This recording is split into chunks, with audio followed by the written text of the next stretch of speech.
இரட்சகர் இயேசு கிறிஸ்துவின் நாமத்தில் உங்கள் அனைவருக்கும் என்னுடைய அன்பின் வாழ்த்துக்கள்.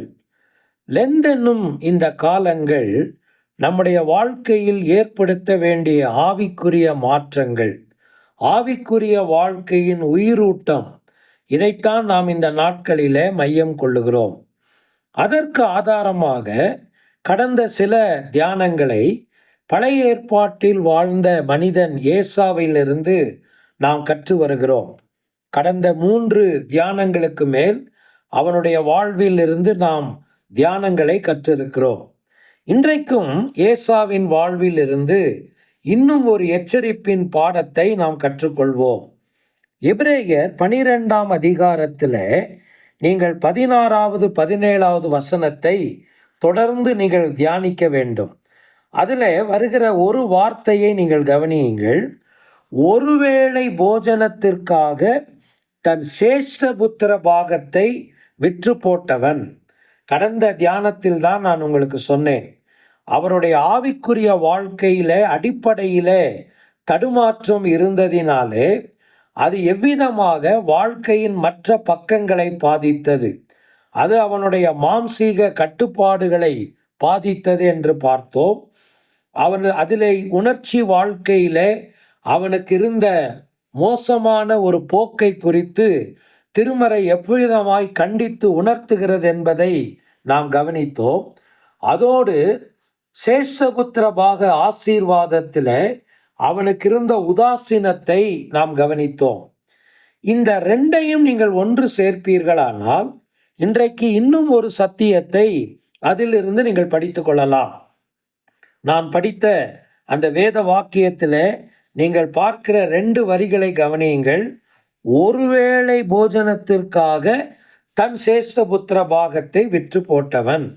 ஒரு பக்கத்தில் ஒருவேளை போஜனம், அடுத்த பக்கத்தில் சேஷ்டபுத்திர பாகம் என்கிற உயர்ந்த ஆசீர்வாதம். இந்த 2இல் எதை தீர்மானிப்பது என்பதில் ஏசா மிக பலவீனமாக இருந்தான். அப்படி என்றால் அவனுடைய மதிப்பீடுகளில் அவனுக்கு இருந்த பலவீனத்தை அது உணர்த்துகிறது. ஆவிக்குரிய காரியங்களுக்கும் மாம்சீக காரியங்களுக்கும் இடையே இருக்கிற மதிப்பை அறியாத மனிதனாக அவன் வாழ்ந்தவனாக இருந்ததை நீங்கள் கவனிக்கிறீர்கள். நண்பர்களே, பல நேரங்களில் நாமும் இதைத்தான் செய்கிறோம்.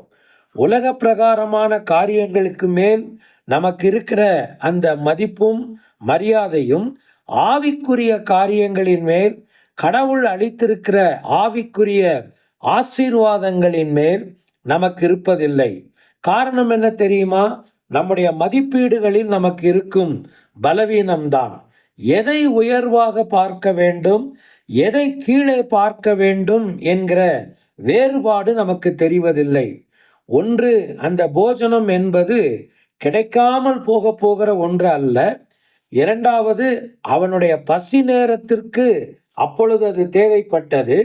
ஒருவேளை அது கிடைக்காமல் இருந்திருந்தாலும் கூட அவன் மரித்து போயிருக்க மாட்டான். அப்படியெல்லாம் ஒன்றும் நடக்காது.